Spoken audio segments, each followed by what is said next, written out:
As big tech, those monster monopolies from California and Silicon Valley move to mute President Trump, the latest is YouTube, and some of his supporters, our next guest is reintroducing a bill to curb online censorship by making Section 230, immunity, conditional upon platforms allowing all free speech. Florida Republican Congressman Greg Steube, behind the legislation, joins us now from, as you can see, Capitol Hill. Congressman, good morning to you. Hey, good morning. Thanks for having me. Okay, so what would this legislation do?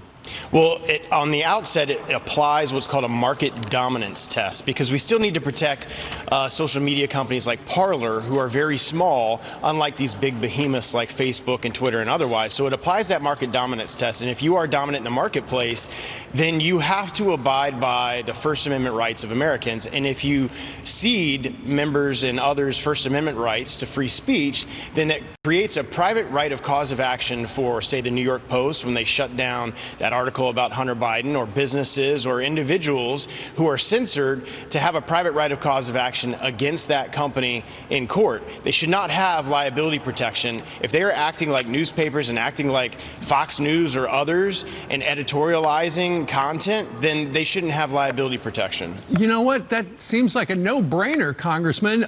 What sort of support do you have from the other side? Because the Democrats, obviously, they're in the majority.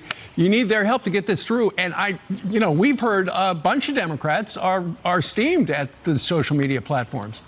Very early on in this past year, I sit on the Judiciary Committee and the Subcommittee for Antitrust.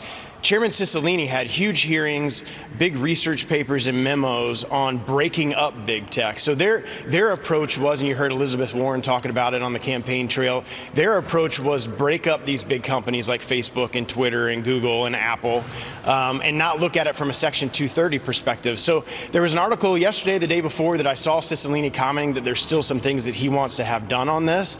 So I'm hopeful that this is actually something where Republicans and Democrats can agree, and if we disagree with the way and nature in which we can go after them, maybe there can be some compromise there to get the American people some justice here. Yeah, this week we've been talking about how Parler, this social media site that has been popular with a number of conservatives, how they got shut down when Amazon pulled the plug on them.